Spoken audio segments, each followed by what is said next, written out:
அப்போஸ்தலர் நடபடிகள் 10ஆம் அதிகாரம் முதல் 2 வசனங்களை மட்டும் படி. இத்தாலியா பட்டாளம் எனப்பட்ட பட்டாளத்திலே கொர்நேலியு என்னும் பேர் கொண்ட ஒரு மனுஷன் செசரியா பட்டணத்திலே இருந்தான். தேவ பக்தி உள்ளவனும் தன் வீட்டார் அனைவரோடும் தேவனுக்கு பயந்தவனுமாய் இருந்து ஜனங்களுக்கு மிகுந்த தர்மங்களை செய்து எப்பொழுதும் தேவனை நோக்கி ஜெபம் பண்ணி கொண்டிருந்தான். அல்லேலூயா, சந்தோஷமா அல்லேலூயா சொல்வோம். ஆண்டவர் இந்த 21 நாட்களுக்கு பின்னாடி நம்முடைய சபைகள், அத்தனை சபைகள் மேலும் அற்புதங்களும் அடையாளங்களும் அவருடைய வல்லமைகளும் கிருபைகளும் பலமாய் இறங்கி ஆண்டவர் கிரியை செய்ய போகிறார். அல்லேலூயா. உங்க ஒவ்வொருவரையும் ஆண்டவர் அப்படி பயன்படுத்த போகிறார். இந்த கொர்நேலியுனுடைய முதல் காரியத்தை தான் நான் இன்னைக்கு பேச போறேன். அவன் தேவ பக்தி உள்ளவன். He and all his family were devout. கொர்நேலியுடைய வாழ்க்கை ஒரு பக்தி உள்ள ஒரு வாழ்க்கை. ஆமென், ஹல்லேலூயா. ஆண்டவருடைய ஏக்கம் என்ன தெரியுமா? ஆண்டவருடைய எதிர்பார்ப்பு என்ன தெரியுமா? ஏன் நமக்கெல்லாம் ஒரு திருமணம்னு ஒன்ன பண்ணி வச்சாருன்னு உங்களுக்கு தெரியுமா? மல்கியா புஸ்தகம் 2ஆம் அதிகாரம் 15ஆம் வசனத்தை படிங்கள. மல்கியா 2:15 படிங்கள. அவர் ஒருவனை அல்லவா படைத்தார், ஆவி அவரிடத்தில் பரிபூரணமாய் இருந்ததே, பின் ஏன் ஒருவனை படைத்தார்? பக்கத்துல சொல்லுங்க, கை கொடுத்து. ஆண்டவருடைய இருதய பாரம் ஒரு பக்தி உள்ள சந்ததி எழும்பணும்.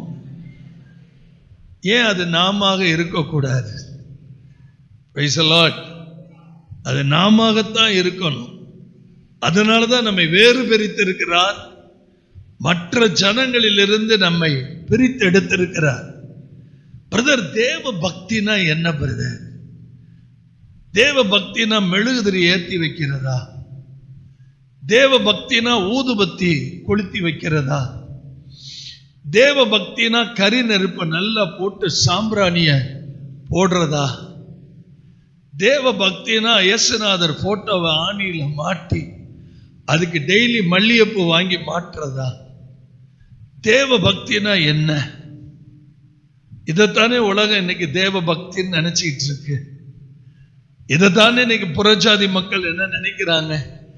தேவ பக்தின்னு நினைக்கிறாங்க. அப்ப பைபிள் சொல்லக்கூடிய தேவ பக்தி என்ன? வேதாகமம் எதை தேவ பக்தின்னு சொல்லுது? கான்ஸ்டன்டா ஒரு மனிதன் தேவன் மேல வைக்கிற அந்த அன்பு இருக்கு பார்த்தீங்களா? வரிசையா நான் சொல்ல போறேன். அதுதான் தேவ பக்தி. யோபுவின் புஸ்தகம் 4ஆம் அதிகாரம் 6ஆம் வசனத்தை பாருங்க.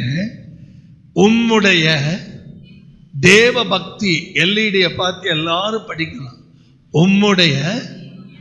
உம்முடைய உறுதியாயும் உம்முடைய வழிகளின் உத்தமம் உம்முடைய நம்பிக்கையாயும். எத்தனை உம்முடைய வருது? எத்தனை உம்முடைய வருது? 4 உம்முடைய வருது. ஏன் அதை திருப்பி திருப்பி சொல்லணும்? இதை எப்படி சொல்லக்கூடாதா? உம்முடைய தேவ பக்தி உறுதியாயும் உத்தமமாயும் நம்பிக்கையாயும் இருக்கணும் அப்படின்னு சொல்லக்கூடாதா? அது ஏன் இப்படி சொல்றார் ஆவியானவர்? உம்முடைய தேவ பக்தி உம்முடைய உறுதியாயும். அதான் தேவ பக்தி. ஸ்ட்ராங்கா இருக்கிறாயா, அசைக்கவே முடியலையா?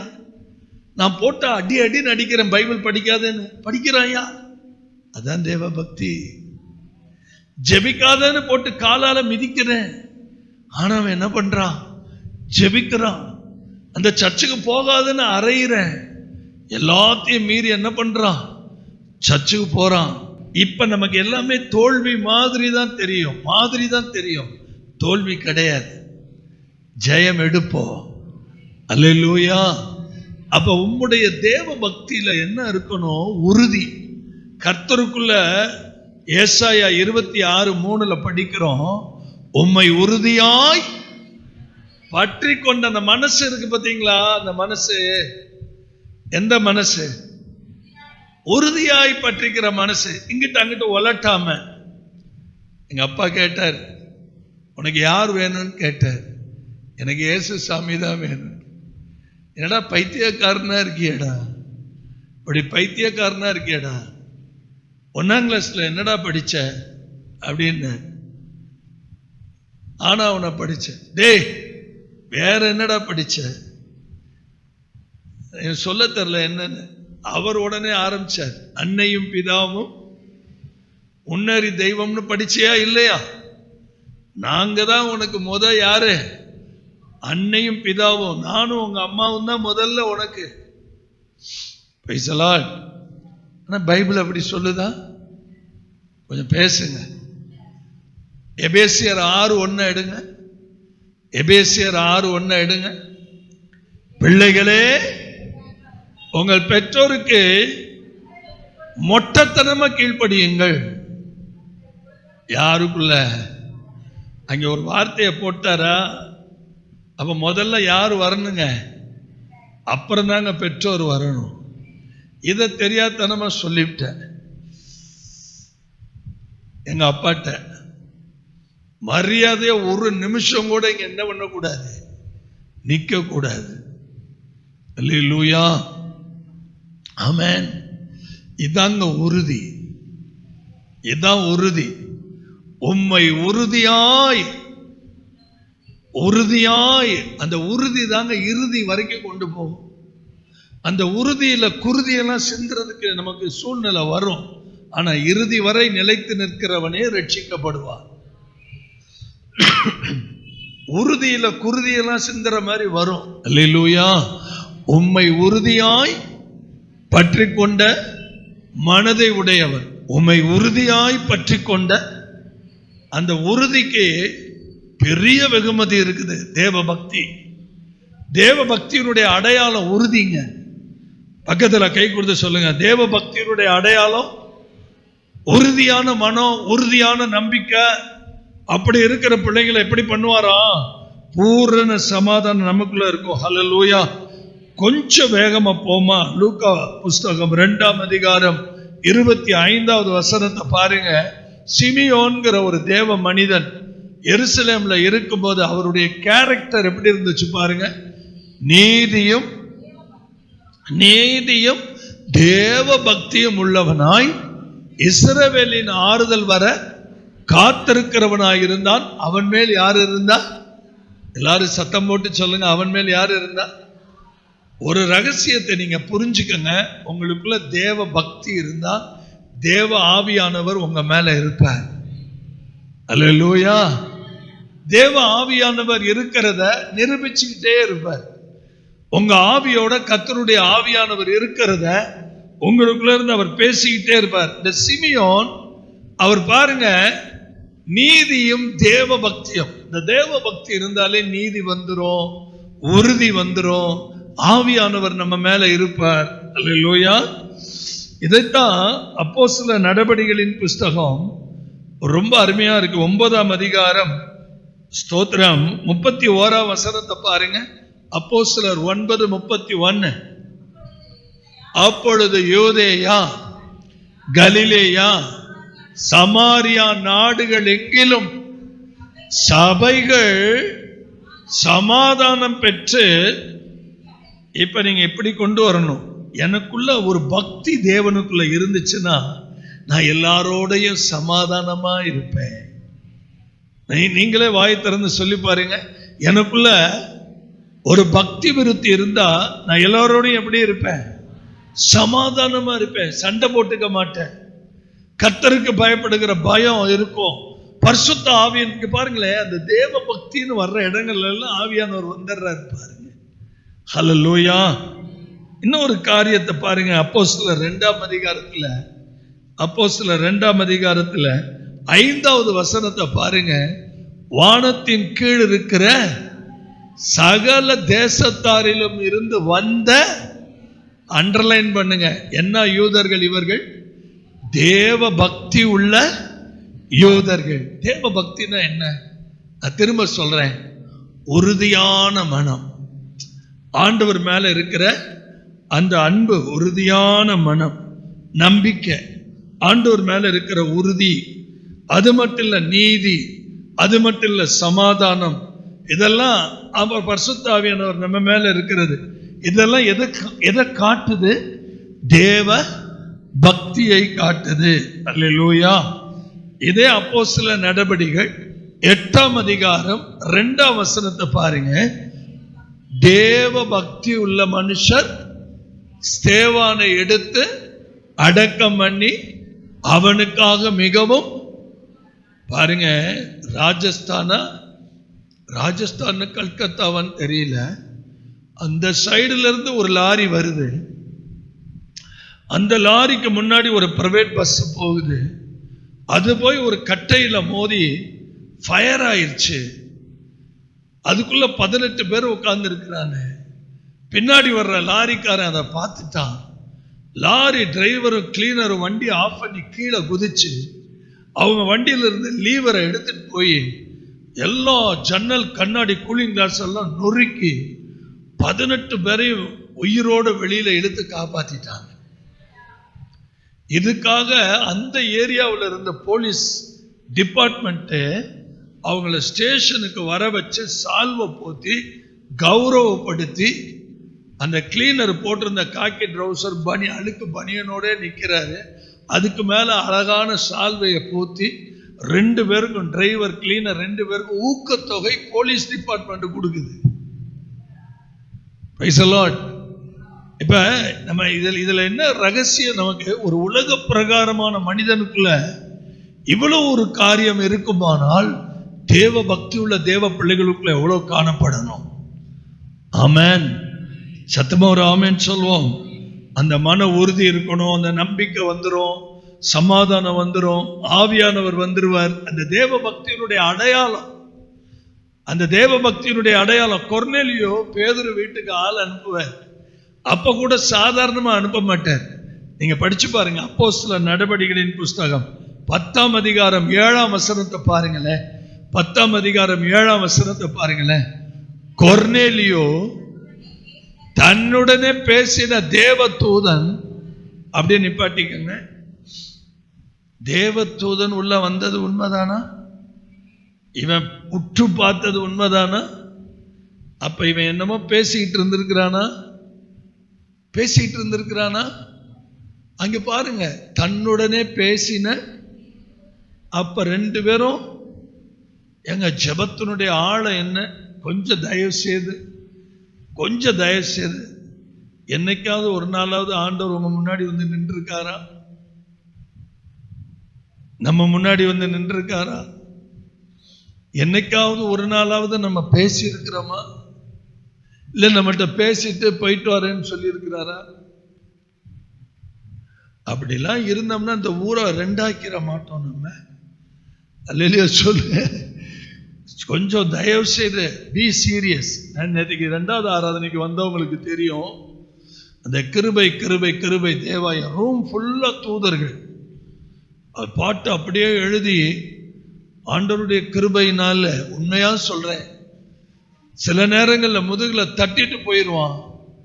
சில நேரங்களில் புறஜாதி கிறிஸ்தவனாய் புறஜாதி மனுஷனாய் இருந்ததுனால உட்கார்ந்து பேசுறார்.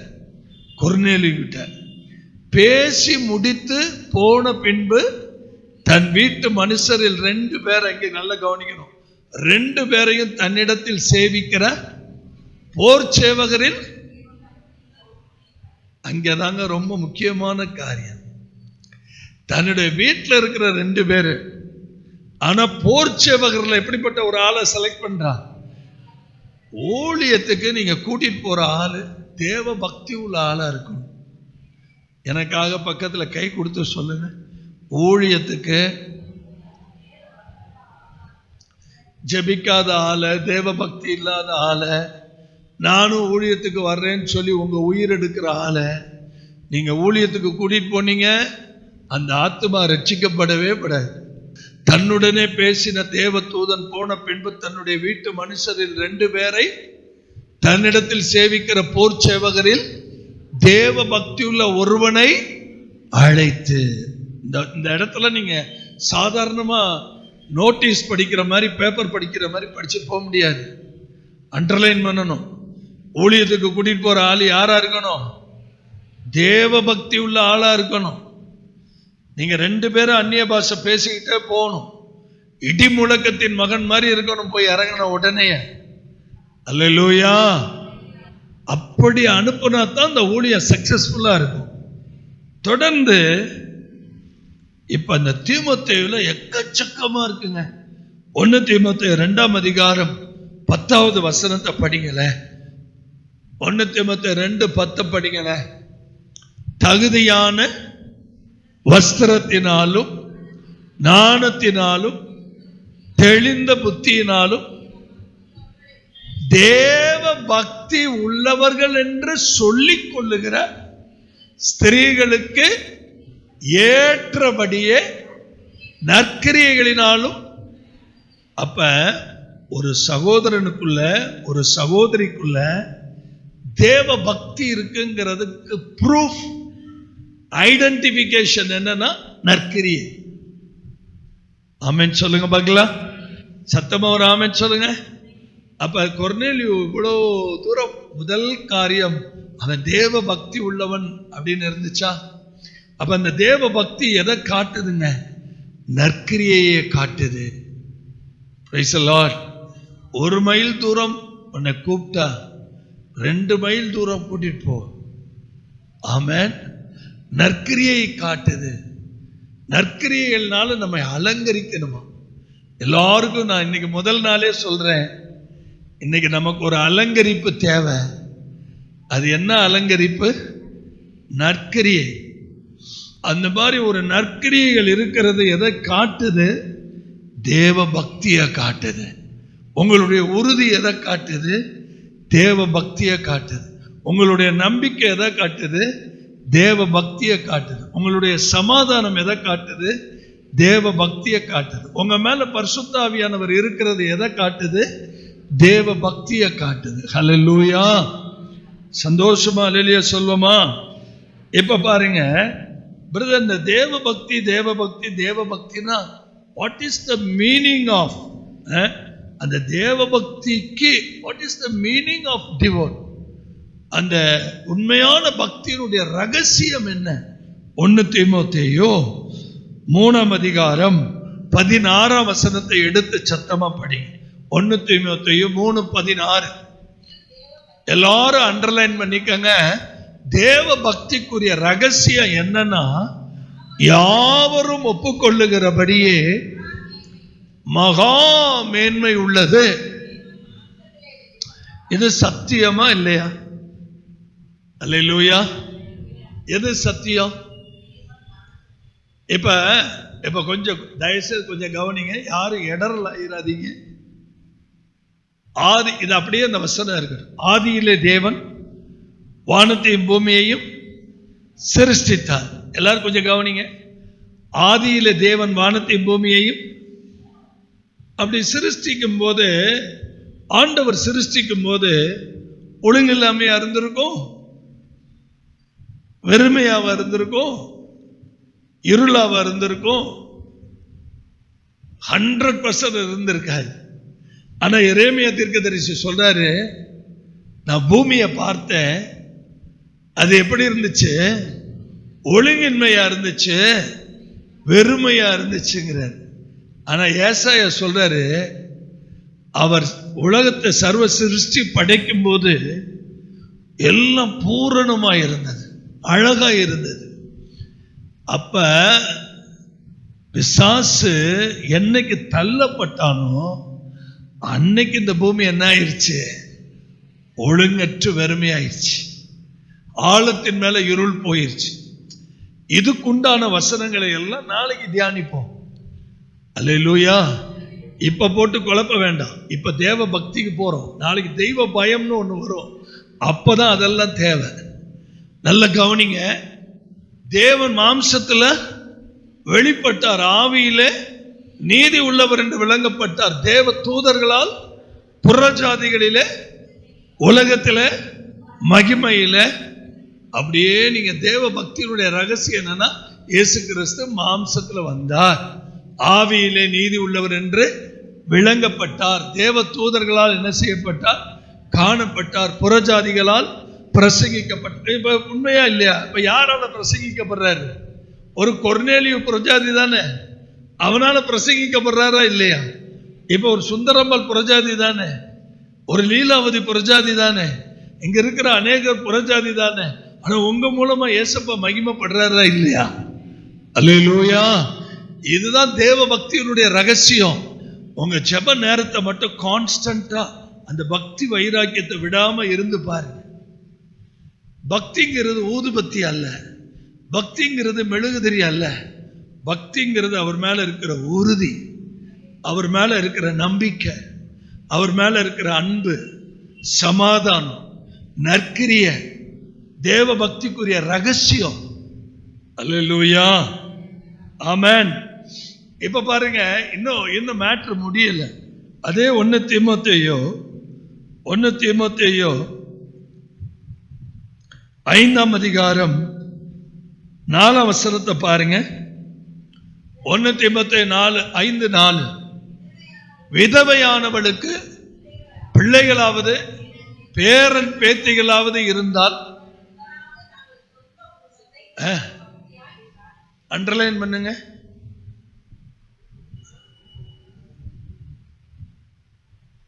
பவுல் தீமோத்தேயுக்கு எழுதுறாரு, தாத்தாமார்களே, அம்மாச்சிமார்களே, உங்கள் பேர பிள்ளைகளை தூக்கி கொஞ்சிருக்கிறீர்களா? உங்கள் பேர பிள்ளைகளை உங்கள் பேர பிள்ளைகளை பேத்திகள் இருந்தா முதலாவது சொந்த குடும்பத்தை தேவ பக்தியா, இன்னைக்கு பைபிள் படிச்சியா பேராண்டி, இன்னைக்கு ஜெபம் பண்ணியா, அவங்களை எப்படி விசாரிக்கணுமா? எப்படி விசாரிக்கணுமா? தேவ பக்தியா விசாரிக்கணுமா? அல்லேலூயா. அதே 1 தீமோத்தேயு 4:7 பாருங்க. 1 தீமோத்தேயு 4:7. சீர்கேடும் கிளவிகள் பேச்சு. நான் கிளவின்னு சொன்னா எல்லாரும் கோவிச்சுக்கிறீங்க. பைபிள்ல என்னதான் எழுதியிருக்கு? நான் எப்படி பைபிள்ல எழுதியிருக்கிறத எப்படி மாற்ற முடியும்? சீர்கேடும் கிளவிகள் பேச்சுமா இருக்கிற கட்டுக்கதைகளுக்கு விலகி தேவ பக்திக்கு எதுவாக என்ன பண்ண, ஃபர்ஸ்ட் டே தேவ பக்தி நமக்குள்ள கொண்டு வருவோம். அல்லேலூயா. அந்த முயற்சி எடுக்கலாமா? இன்னைக்கு சொல்லுங்க, முயற்சி எடுக்கலாமா? அப்ப முயற்சி எடுக்கணும்னா 4:8 என்ன எழுதியிருக்கு பாருங்க. 4:8 சரீர முயற்சி, கொஞ்சம் சரீரத்தில் முயற்சி எடுங்க, அது அற்ப பிரயோஜனம் தான். ஆனா தேவ பக்தியானதே இந்த ஜீவனுக்கும் இதற்கு பின்வரும் ஜீவனுக்கும் வாக்குத்தத்தம் உள்ளதாகையால் எல்லாவற்றுக்கும் பிரயோஜனம் உள்ளது. வலது கரத்தை உயர்த்தி ஒரு ஆமென். தயவு செய்து இருதயத்தில் எழுதிக்கங்க, என்னுடைய தேவ பக்தி மிகுந்த பிரயோஜனத்தை கொண்டு வரும். அல்லேலூயா. அது சும்மா விடாது, அது மிகுந்த பிரயோஜனத்தை கொண்டு வரும். அதே தீமோத்தேயு 1 தீமோத்தேயு 6ஆம் அதிகாரம் 3வது வசனத்தை பாருங்க. 1 தீமோத்தேயு 6:3. ஒருவன் ஆரோக்கியமான வசனங்களையும் உபதேசங்களையும் ஒப்புக்கொள்ளாமல் வேற்றுமையான உபதேசங்களை, பாத்தீங்களா? அப்ப தேவ பக்தினா என்ன சிஸ்டர், என்ன பிரதர்? ஒரு சரியான உபதேசத்துக்குள்ள வளர்றவன் எதுல இருக்கிறான்? தேவ பக்திக்குள்ள இருக்கிறான். அல்லேலூயா. தயவு செய்து திரும்ப சொல்றேன், ஆண்டவர் மேல உறுதியா இருக்கிறது, நம்பிக்கையா இருக்கிறது, அன்பா இருக்கிறது, சமாதானமா இருக்கிறது, நல்ல ஆண்டவருடைய ரகசியங்களை பின்பற்றுவது, அது மட்டும் இல்ல முயற்சி பண்ணுவது, அது மட்டும் இல்ல உபதேசங்களை நாம் கற்றுக்கொள்வது. அல்லேலூயா, ஆமென் சொல்லுங்க. ஒரு தேவ பக்தி உள்ளவங்களுக்கு சாட்டிஸ்பாக்சன் இருக்கும். பக்கத்துல கை கொடுத்து சொல்லுங்க, தேவ பக்தி உள்ளவங்களுக்கு என்ன இருக்கும்? திருப்தி இருக்கும். 6:6 பாருங்களேன். 6:6 1 தீமோத்தேயு 6:6 போதும் என்கின்ற மனதுடனே கூடிய தேவ பக்தியே. இன்னும் ஒரு முறை எல்லாரும் படிங்களேன். இன்னும் ஒரு முறை படிங்களேன். நான் ஒரு உண்மையை சொல்றேன். சில வருடங்களுக்கு முன்னாடி நம்ம சபையில ஒரு சிலரை நான் நல்லா கவனிச்சேன். அவங்க பிள்ளைங்க எல்லாம் சிங்கப்பூர் தேசத்துல இருக்கிறாங்க, நல்ல நிலையில இருக்கிறாங்க. ஆனா அவங்க சபைக்கு எளிமையா தான் வருவாங்க, சாதாரணமா தான் வருவாங்க. சபையில அவங்க ரொம்ப தங்கள் ஒரு மேன்மையாகவோ இதாவோ காட்டிக்க மாட்டாங்க. ஒரு நாள் ஆவியானவர் என்னை பாரப்படுத்தினார். நான் என்ன பண்ணேன், அந்த குறிப்பிட்ட சகோதரர்களுடைய பெயரெல்லாம் ஒரு பட்டியல் போட்டு எழுதி நேர ஒரு ஷாப்புக்கு போனேன். ஜெபம் பண்ணிட்டு தான் போனேன். இதெல்லாம் நடந்து ஒரு 5-6 வருஷத்துக்கு மேலதான் இருக்கும், கூட தான் இருக்கும்.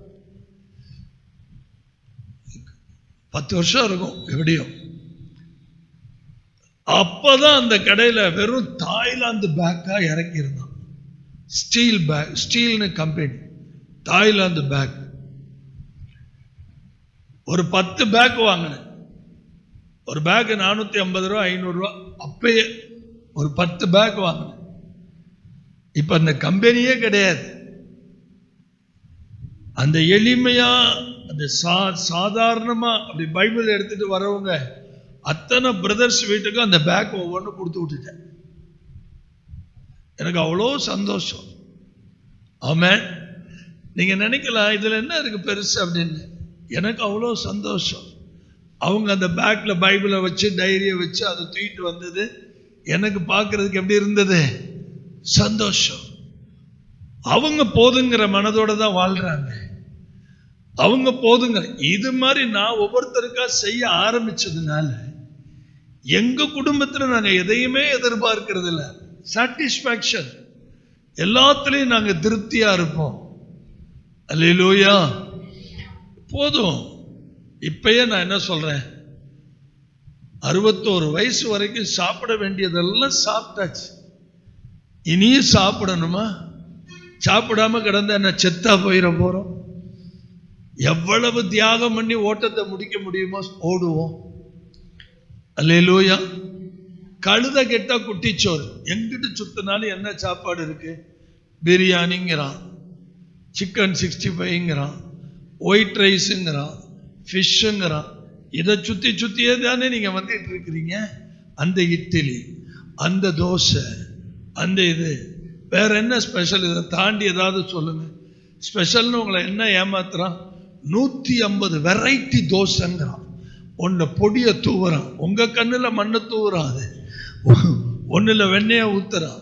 அதே மாதிரி வெரைட்டி இட்லிங்கிறான். நானும் சிஸ்டரும் தஞ்சாவூருக்கு சமீபத்தில் ஒரு கல்யாணம் போயிருந்தோம். பூ டிசைன்ல இட்லி வச்சாங்க, எல்லாம் பூ பூவா வச்சாங்க. அந்த அப்படிதான் செய்ய முடியும், வேற வழி இல்லை.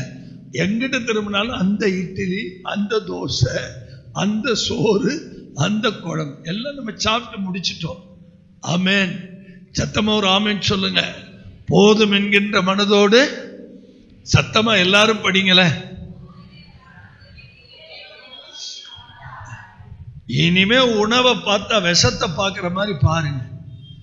ஒரு குறிப்பிட்ட வயசுக்கு மேல உணவை பார்த்தாலே போதும், 2 பழத்தை எடுத்து சாப்பிட்டுட்டு போயிட்டே இருங்க. அல்லேலூயா சொல்லுங்க. சத்தியமா சாக மாட்டோம். எவ்வளவு தூரம் அப்பா கிட்ட நெருங்கி நெருங்கி நெருங்கி நெருங்கி போக முடியுமோ அவ்வளவு தூரம் அப்பா கிட்ட என்ன பண்ணுவோம்? நெருங்கி போவோம். ஆமென் சொல்வோம். ஹல்லேலூயா. அந்த 1 தீமோத்தேயு 6ஆம் அதிகாரம் 11ஆம் வசனத்தை பாருங்க. 1 தீமோத்தேயு 6:10. நீயோ தேவனுடைய மனுஷனே, இவைகள் எல்லாம் விட்டுட்டு ஓடு, நிக்காத.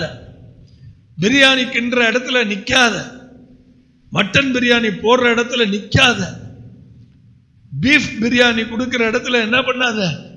இதெல்லாம் விட்டு, இல்ல நான் நிற்பேன், உறுதியா இருப்பேன் பாருங்கள். அப்படிலாம் நின்னீங்கன்னா ஊட்டி விட்டுருவாங்க, சிக்கலா போயிடும். இவைகளை எல்லாம் விட்டு நீதியையும் தேவ பக்தியையும் விசுவாசத்தையும் அன்பையும், இதை ஒவ்வொன்றா வீட்டில் எடுத்து நீங்க தியானம் பண்றதுக்கே நமக்கு ஒரு வழி ஆயிரும். இப்ப தேவ மனுஷர்கள் தானே, நம்ம எல்லாருமே தேவ மனுஷர்கள். இப்ப நம்ம அந்த தேவ பக்திய, நீதி தேவ பக்தி, சிமியோனை படிக்கும்போது எப்படி படிச்சோம்? நீதி தேவ பக்தி, விசுவாசம், அன்பு, பொறுமை, சாந்த குணம் அடையும்படி இந்த நாட்டில் இருக்கிற வரைக்கும் இத நாடு. பக்கத்தில் கை கொடுத்து சொல்லுங்க, இந்த நாட்டில் இருக்கிற வரைக்கும் இத நாடு. நீதியையும் தேவ பக்தியையும் விசுவாசத்தையும் அன்பையும் பொறுமையையும், எத்தனை குணம்? 6 குணம். இது யாரு குணம்னு கேட்கக்கூடாது. இந்த 6 குணமும் இந்த நாட்டில் இருக்கிற வரைக்கும் நாடு. அல்லேலூயா. இதுக்கு எவ்வளவு ட்ரைனிங் எடுக்கணும், தனிமையில் உட்கார்ந்து எவ்வளோ நேரம் எடுக்கணும், அந்த நீதியை கத்துக்கிறதுக்கு எவ்வளவு நேரம், அந்த தேவ பக்தி, அந்த விசுவாசம், அந்த அன்பு, அந்த பொறுமை, அந்த சாந்த குணம். ஆமென் சொல்லுங்க. இப்ப நம்ம வயசுக்கு தகுந்தது மாதிரி இந்த குணங்கள் எல்லாம் செயல்படும். Praise the Lord. சில நேரத்தில் பாருங்க, ஒரு பேங்க் மேனேஜர் அவர் தப்பு பண்ணிட்டு திட்டுறாருங்க, தப்பு பூரா அவர் மேல. ஆனா கஸ்டமரு அன்பா பேசுறாங்க. நான் ஓரமா நின்றுக்கிட்டு, அட பாவி உனக்கு கோபம் வராதா, அந்த ஆள் இப்படி திட்டுறான், உங்ககிட்ட இவ்வளவு நீதி இருக்கு. ஆனா உண்மையாலுமே நம்ம மக்கள்கிட்ட இருந்து நம்ம எங்க கத்துக்கிறோம் தெரியுமா? ஒவ்வொருத்தரையும் பார்த்து கத்துக்கிறோம். ஆமென் சொல்லுங்க. நம்ம இந்த உலகத்துல உயிரோட இருக்கிற வரைக்கும், இங்க பாருங்களேன், ஒரு காலத்துல ஆவிக்குரிய புஸ்தகம் அதிகமா படிச்சோம். ஆவிக்குரிய புஸ்தகத்தை என்ன பண்ணோம்? அதிகமா படிச்சோம். ஆவிக்குரிய புஸ்தகம் படிக்கிறவன் படிக்கிறதே இல்லை. பைபிளையாவது ஒழுங்கா படிக்கணும். ஒவ்வொருத்தருந்து நம்ம ஒவ்வொரு நல்ல குணத்தை என்ன பண்ணணும்? கத்துக்கணும். அல்லேலூயா. என்ன அருமையா சொல்றாரு பாருங்க. நீயோ தேவனுடைய மனுஷனே, இவைகளை விட்டு நீதியையும் தேவ பக்தியையும் விசுவாசத்தையும் அன்பையும் பொறுமையையும் அடையும்படி. நேற்றுக்கு இறை அன்பு கிட்ட வாலிப பிள்ளைகள்லாம் அத்தனை கேள்வி கேட்குதுங்க. ராத்திரி மெனக்கெட்டு உட்காந்து இதை நம்ம வாட்ஸ்அப்ல போட்டு விட்டேன். பார்த்துட்டீங்களா? Very good. என்ன அழகா பதில் சொல்றாரு பார்த்தீங்களா? இதெல்லாம் நம்ம கத்துக்கணும். ஒவ்வொரு நாளும் ஆண்டவர் பாதத்துல இதெல்லாம் அலட்சியப்படுத்திடக்கூடாது. இதெல்லாம் நம்ம கத்துக்கணும். அல்லேலூயா. கர்த்தருடைய பரிசுத்த நாமம். 2 தீமோத்தேயு 3, அவ்வளவுதான், முடிச்சிடுறேன், 2 நிமிஷம். 2 தீமோத்தேயு 3ஆம் அதிகாரம் 5ஆம் வசனத்தை பாருங்க. தேவ பக்தியின் அது தேவையே இல்லைங்க நமக்கு. தேவன் மேல நமக்கு பாசம் தான் இருக்கணுமே தவிர வேஷம் இருக்கக்கூடாது. எனக்காக பக்கத்துல கை கொடுத்து சொல்லுங்க, தேவன் மேல நமக்கு என்ன இருக்கணும்? தேவன் மேல பாசம் தான் இருக்கணுமே தவிர, நான் வரும்போது பாத்தீங்கன்னா ஜெபிக்காம உட்கார்ந்து என்னை பார்த்தோன்னா ரீக்கலரவா கந்தரவோ கத்தரவோ சத்தரவா அப்படிலாம் சொல்லக்கூடாது. எனக்கு வேஷம் போடுறது நல்லா தெரிஞ்சு போயிடும். இதெல்லாம் நான் டெய்லி பார்க்கறது. வேஷம் இருக்கவே கூடாது, பாசம் தான் இருக்கணும். ஆண்டவர் மேல நமக்கு பாசம் இருக்கணும். அந்த வேஷத்தை தரித்து பலனை மறுதலிக்கிறவர்களாக இருப்பார்கள். இப்படிப்பட்டவர்களை விட்டு நீ என்ன பண்ண? நம்ம சபையில இருக்கிறாங்கங்க, நம்ம சபையில வேஷம் போடுறதுக்கெல்லாம் சில ஆள் இருக்கு. நீங்களே பக்கத்துல உட்காந்து கண் கூட பார்க்கறதுக்கு வாய்ப்பெல்லாம் இருக்குது. அவங்களெல்லாம் நீங்க அடையாளம் கண்டுபிடிங்க. அல்லேலூயா. சத்தமா ஒரு ஆமென் சொல்லுங்க. இப்ப நான் சொல்றேன், ஏன் உங்களை இவ்வளவு நேரம் உட்கார வச்சு சோதிக்கிறேன்னு நினைக்காதீங்க. அந்த தீமோத்தேயு 2 தீமோத்தேயு 3:12 படிங்க. 2 தீமோத்தேயு 3:12. அன்றியும் கிறிஸ்து இயேசுவுக்குள், பக்கத்துல கை கொடுத்து சொல்லுங்களேன், நீங்க ரொம்ப துன்பப்படுறீங்களா? இந்த சர்ச்சுக்கு வந்ததுல இருந்து துன்பம் துன்பம் துன்பம் துன்பம் துன்பமா இருக்கா? சொல்லுமா, சொல்லுங்க. இந்த சர்ச்சுக்கு வந்ததுல இருந்து துன்பப்பட்டுக்கிட்டே இருக்கிறீங்க. என்னைக்கு பைபிளை தூக்கணும் அதுல இருந்து துன்பப்படுறீங்களா? உண்மையா நீங்க தேவ பக்தியா இருக்கிறீங்க. நீங்க தேவ பக்தியா இருக்க மனதா இருக்கிறதுனாலதான் என்ன ஆகுறீங்க? நீங்க தண்ணியில பாலை கலக்க பால்ல தண்ணி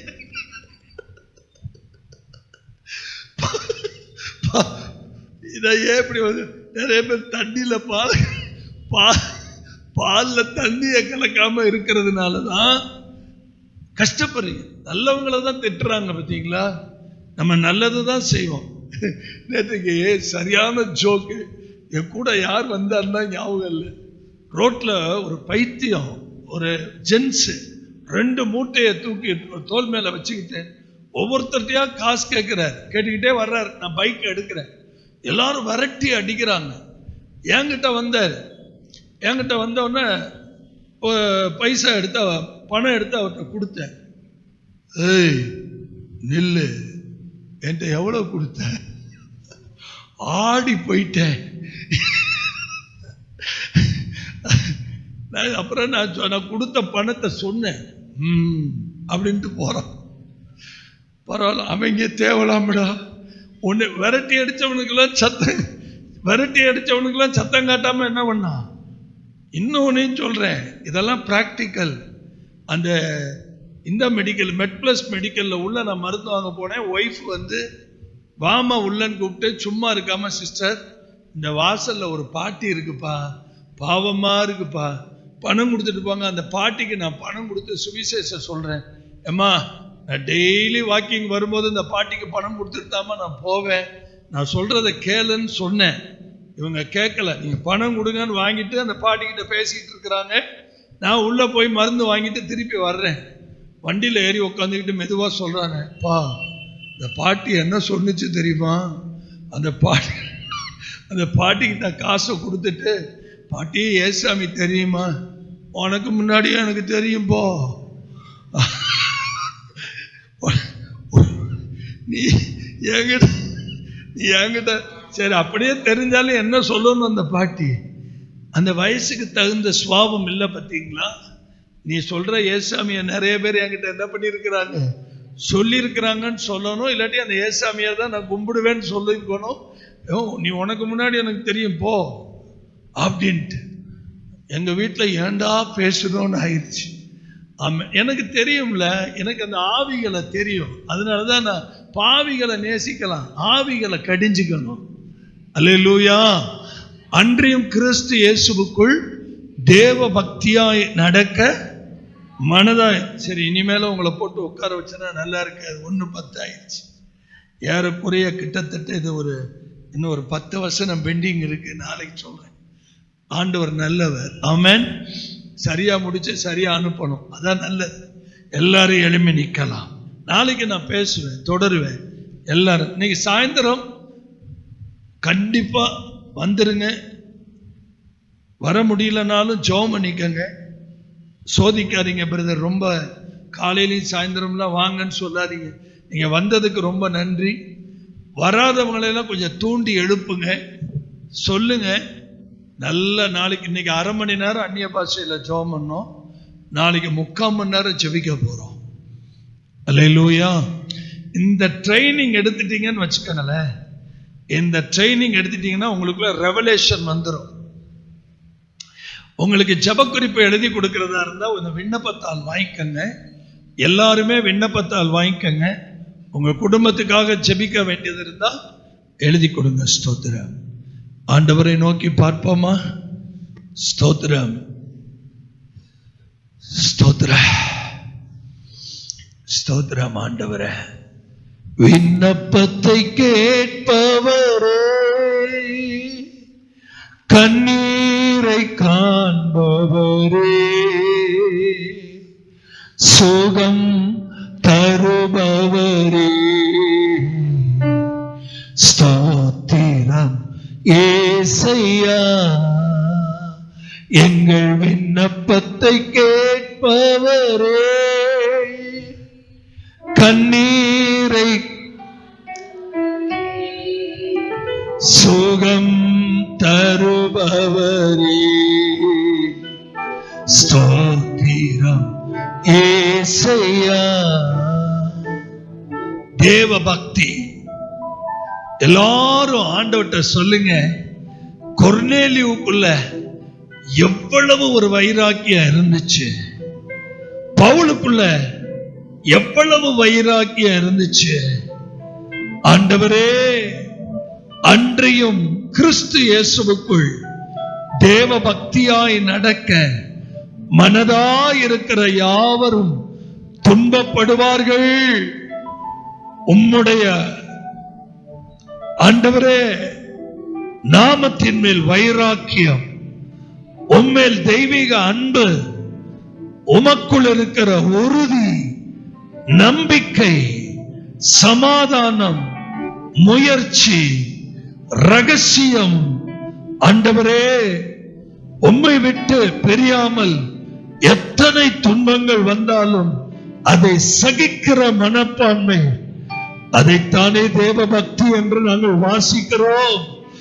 எங்கள் ஒவ்வொருவருக்குள்ளும் இந்த தேவ பக்தி அனலாய் எழும்புவதாக, அனலாய் எழும்புவதாக, வைராக்கியமாய் எழும்புவதாக பலப்படுத்தும். இயேசுவின் நாமத்தில் ஜெயம் எடுக்கிறோம். மாலை கூடுகையை ஆசீர்வாதமாக்கித்தார் இயேசுவின் மூலம் பிதாவே. அல்லேலூயா.